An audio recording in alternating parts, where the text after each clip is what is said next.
Assalamualaikum warahmatullahi wabarakatuh. Alhamdulillahi rabbil alamin. Wa bihi nasta'inu ala umuri dunya waddin. Wassalatu wassalamu ala asyrafil mursalin. Allahumma shalli wa sallim wa barik ala sayyidina Muhammad wa ala alihi wa dzurriyyatihi wa ashabihi wa jami'i ummatihi, amma ba'd.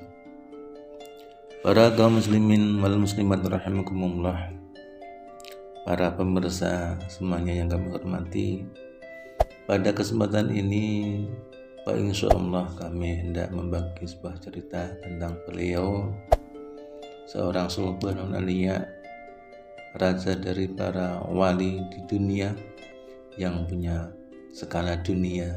Pak, insya Allah ini berharap ada manfaatnya untuk kehidupan kita dalam ibadah pada Allah Subhanahu wa Ta'ala. Namun sebelumnya kami lanjutkan, jangan sampai lupa tekan tombol subscribe, like, komen serta loncengnya. Semoga untuk channel ke depan kita semakin bersemangat dalam membagikan hasanah Islam. Terima kasih. Bismillahirrahmanirrahim. Siapakah Syekh Abdul Qadir Al-Jailani itu?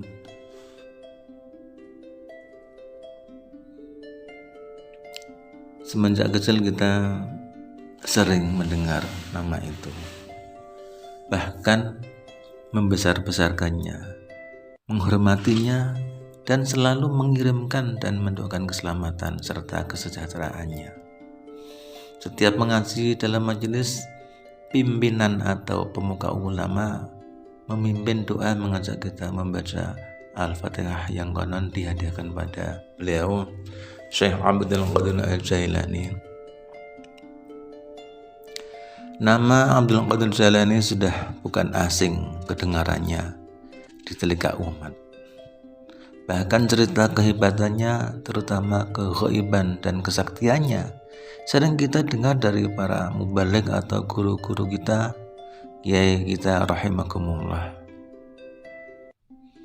Hanya itu memang, dan tak banyak yang kita ketahui tentang kepribadian maupun ajaran kebenarannya yang menitik beratkan kepada mistik, kepada kerohanian. Syekh Abdul Qadir Jailani adalah anak dari seorang yang bernama Abu Sholeh.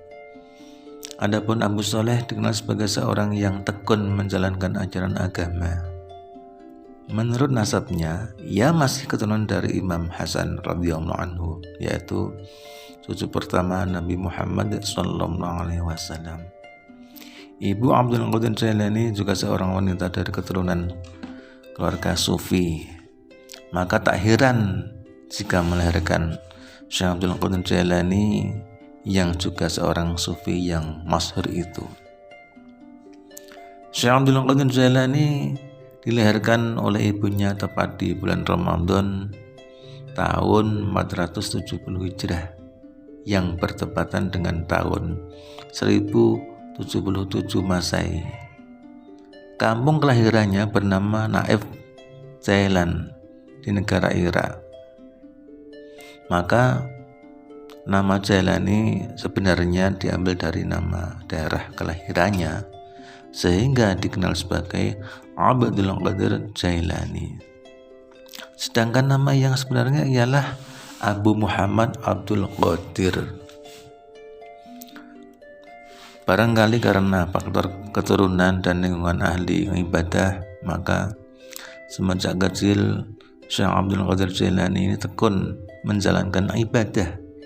Ini berkat didikan dari bimbingan orang tuanya yang taat beribadah itu. Kelakuannya Syekh Abdul Qadir Jailani kecil ini tidaklah seperti anak-anak lainnya. Ia seorang pendiam, sabar, dan tak banyak tuntut pada orang tuanya. Sering merenung memikirkan ciptaan-ciptaan Allah. Satu hal lagi yang sangat menarik dari kepribadiannya adalah ia seorang anak yang sangat jujur sekali. Ketika masih kecil ia sudah yatim karena ditinggal mati oleh ayahnya. Ibunya hidup menjanda dalam keadaan sederhana. Abdul Qadir suka belajar ilmu-ilmu agama di kampungnya karena selalu merasa haus dengan ilmu dan rasa ingin tahu secara mendalam. Akhirnya ia meninggalkan kampung halamannya, meninggalkan Naif. Abdul Qadir pergi ke ibu kota, yaitu kota Baghdad. Ia menganggap di Baghdad inilah ia bisa menyerap ilmu sebanyak-banyaknya. Sebenarnya masih terlalu kecil bagi dia. Kira-kira usianya masih belasan tahun. Waktu ia pergi dititipkan bersama rombongan pedagang Jailani yang sama-sama menuju Baghdad. Menjelang keberangkatannya, ia mendapat bekal dari ibunya yang sudah janda itu. Jumlahnya berupa 80 keping emas. Karena takut jika di perjalanan nanti bekal itu hilang atau diminta penjahat, maka oleh ibunya dicairkan pada bawah mantelnya. Persis di bawah ketiaknya, uang yang diberikan oleh si Abdul Qadir Jailani adalah warisan dari almarhum ayahnya. Ditujukan untuk sebagai bekal dalam perjalanan atau bekal mencari ilmu jika mendapat kesulitannya. Pada hari keberangkatannya, Syekh Abdul Qadir Jailani mendapatkan beberapa wejangan atau pesan dari ibunya yang tercinta itu. Salah satu pesannya ialah sebagai berikut. Wahai anakku, aku berpesan kepadamu, janganlah engkau berdusta, jangan sekali-kali berbohong dalam segala keadaan. Jujurlah kepada siapapun. Itu kata ibunya dalam pesanannya. Kemudian Abdul Qadir menjawab dengan baik. Baik Bu, insya Allah akan saya kerjakan dengan sekuat mungkin. Akan kulaksanakan. Sehingga setelah mendapat pesan dari ibunya, Syekh Abdul Qadir Jailani bersama para pedagang dengan naik kereta kuda. Kendaraan di masa itu yang sering dipakai oleh para pedagang untuk membawa barang-barang dagangannya. Kemudian si kecil cikal bakal sufi itu meninggalkan ibunya yang di Naib Jailani menuju ke Baghdad untuk mencari ilmu. Kereta yang ditumpangi bersama para pedagang lainnya mengarungi lautan pasir, mengarungi padang pasir. Berhari-hari dilaluinya. Akhirnya sampailah mereka, termasuk Abdul Qadir Jailani juga, di daerah Hamadan. Disitulah kereta diberhentikan oleh sekawanan perampok. Kemudian para penumpang dan para pedagang yang ada dalam kereta itu disuruh turun. Para perampok menjarah barang-barang dagangannya, menggeledah di setiap jengkal dan mengambil barang-barang yang dijumpainya. Hanya Abdul Qadir saja yang tak digeledah, mungkin karena dianggap sebagai anak yang masih kecil. Lagi pula pakaiannya masih compang-camping. Mungkin benak beliau para perampok itu dianggap tak membawa barang berharga. Melihat keadaan itu, Abdul Qadir tercengang dengan olah perampok yang tak berperi kemanusiaan itu. Ketika Abdul Qadir Jailani memperhatikan olah para perampok itu, ternyata sebagian dari para perampok itu juga memperhatikan terhadap Abdul Qadir Jailani. Entah apa yang membawa dia tertarik padanya, sehingga mendekati Syekh Abdul Qadir Jailani dan bertanya, "Hai anak kecil, siapa namamu?" Kemudian Jailani menjawab, "Namaku Muhammad Abdul Qadir." "Apakah kamu membawa uang?" Dijawabnya, "Iya, aku memiliki uang 80 keping emas. Coba kamu tunjukkan kepadaku kalau membawa. Di sini, di bawah ketiakku ini, ibuku menjahit di mantalku ini. Dengan jujur, sambil menunjukkan uang yang disimpannya, yang dibalik bajunya itu. Melihat kenyataan itu ya, para perampok itu yang tanya pada Abdul Qadir Jailani terperanjat mendengar jawabannya yang jujur dan memperhatikan Syekh Abdul Qadir Jailani. Betapa anak ini jujur sekali, sampai-sampai ia tak berdosa sedikit pun, walau uangnya telah disimpan ibunya di jahitan baju. Orang itu sangat terharu dengan kepolosan dan kejujurannya. Kemudian Abdul Qadir Jailani dibawa dan dihadapkan pada pimpinan perampok itu. Oleh pimpinan perampok itu ditanyai, Syekh Abdul Qadir Jailani menjawab dengan jawaban yang serupa. Semua perampok yang hadir dan melihatnya merasa sangat kagum, hatinya sangat bergetar dan terenyuh perasaannya. Kemudian ditanya lagi, cobalah nak kau ceritakan, bagaimana mungkin engkau bisa sejujur itu, padahal kami tidak merampas uangmu itu, kata pemimpin perampok. Kemudian beliau Syekh Abdul Qadir Jailani yang masih kecil itu berkata, ketika aku mau berangkat, ibuku berpesan,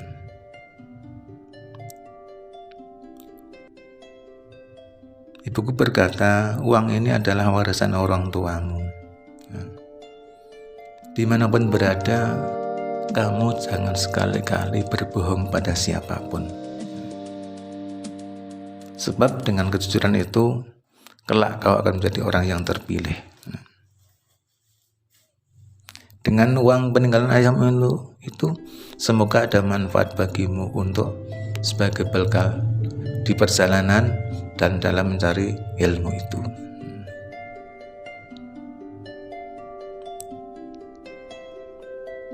Makanya ketika kamu bertanya kepadaku, sedikit pun aku tak merahasiakan tentang uang yang saya bawa ini.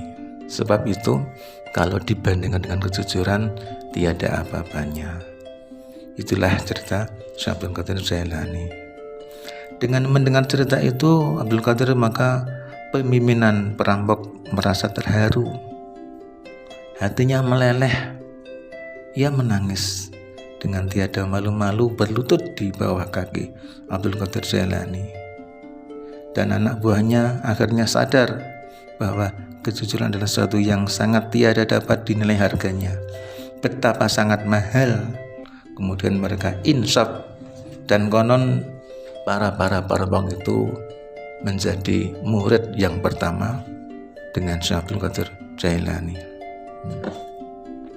Saudara-saudara semuanya, Baghdad di saat itu merupakan pusat peradaban di negeri Irak. Ibu kota tersebut banyak dijumpai para budayawan, para seniman, para ilmuwan, dan segala bidang, dan utamanya ialah para ulama dalam ilmu agama. Oleh karena itu, Abdul Qadir Jailani menuju kota ini untuk mendalami ilmu-ilmu agama yang selama ini dianggap masih menjadikan rasa haus pikirannya. Ketika sampai di Baghdad, ia menuju ke tempat-tempat orang-orang ulama dan cendekiawan muslim. Ia bertemu dengan orang yang hampir dari mereka selalu berpikir dengan cara mistik atau cara berpikir secara kerohanian. Akhirnya Abdul Qadir Jailani bertemu dengan seorang penjual sirup yang namanya Hamad. Hidupnya sehari-hari memang sebagai penjual sirup, tetapi Hamad sangat terkenal dan sangat disegani karena ia dianggap sebagai ahli wali besar di kala itu. Dan orang inilah yang Abdul Qadir Jailani akhirnya menimba ilmu yang sebanyak-banyaknya tentang ilmu kerohanian. Hamad kini menjadi guru Abdul Qadir Jailani. Selama berguru kepadanya, ia banyak mendapatkan ajaran-ajaran yang keras dan berat. Memang dikenal sebagai seorang yang sufi yang keras, pendidikan dalam menuju kesucian rohani. Latihan-latihan yang dilakukan oleh Abdul Qadir Jailani memang cukup berat, namun dihadapinya dengan penuh semangat dan sabar. Sebab kenyataan itu dianggap sebagai sesuatu yang dapat menyempurnakan dan memperbaiki jiwanya. Berkat bimbingan Wali Hamad, maka Abdul Qadir Jailani berhasil memiliki ilmu ma'rifat dan mengamalkannya dengan konsekuen. Kesibukannya dalam setiap waktu adalah belajar, berzikir, dan beribadah. Ia berusaha semaksimal mungkin untuk menjauhi segala sesuatu yang membuat keburukan. Ia berusaha membuat apa yang terbaik sesuai dengan tuntutan syariat agama. Kini ia menemukan dirinya secara rohani.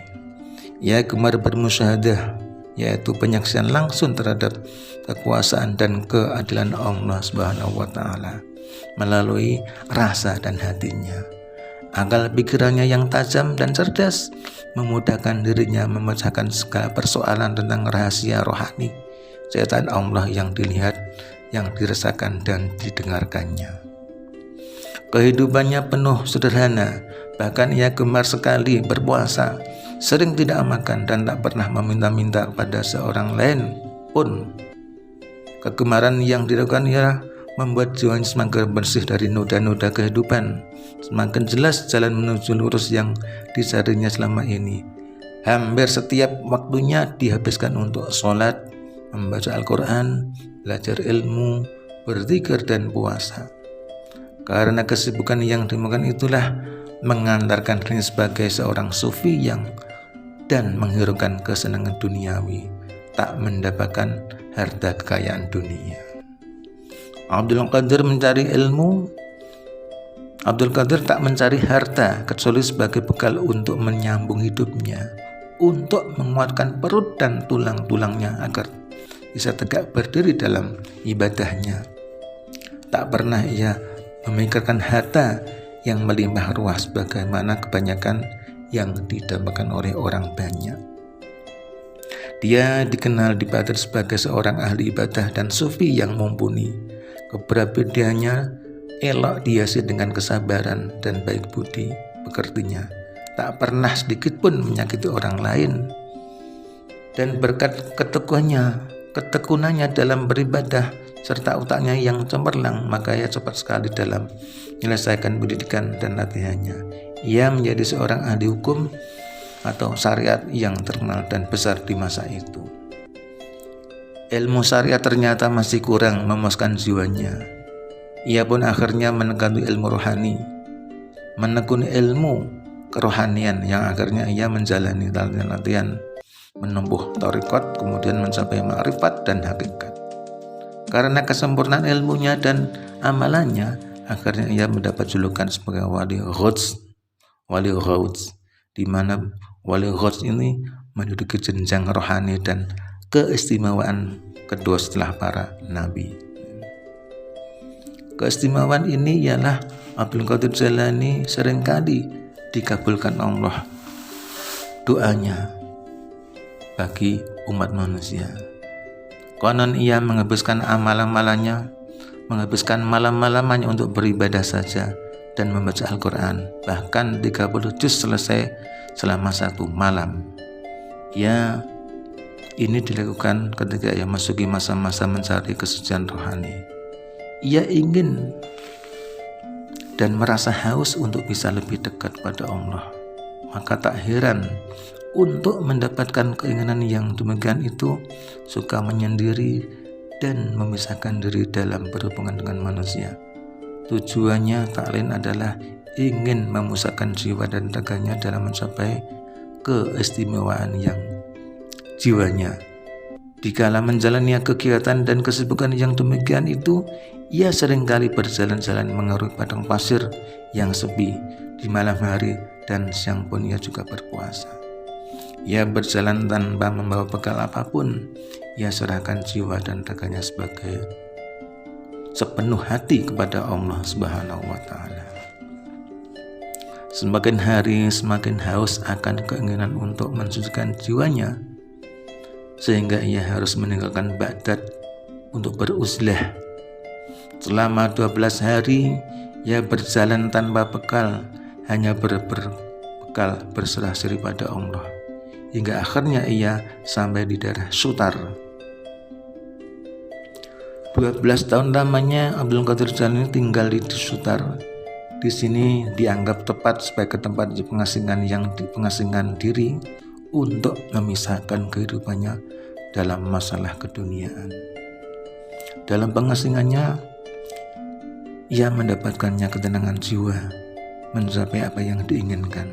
Ia pisahkan dirinya dari kesibukan duniawi dan mementingkan kesempurnaan jiwa. Akhirnya ia mencapai tingkatan ma'rifat. Ia dapatkan nur yang telah didambakan selama ini dan dijinakkan nafsunya yang merusak ibadahnya. Ditanggalkan nafsu hewaninya, jiwanya telah bersih dari segala yang mengotorinya. Saudara-saudara semuanya, sampai di sini dulu cerita tentang Syekh Abdul Qadir Jailani. Insya Allah akan diteruskan pada bab kedua. Semoga bermanfaat untuk tujuan ibadah kita pada Allah Subhanahu wa Ta'ala.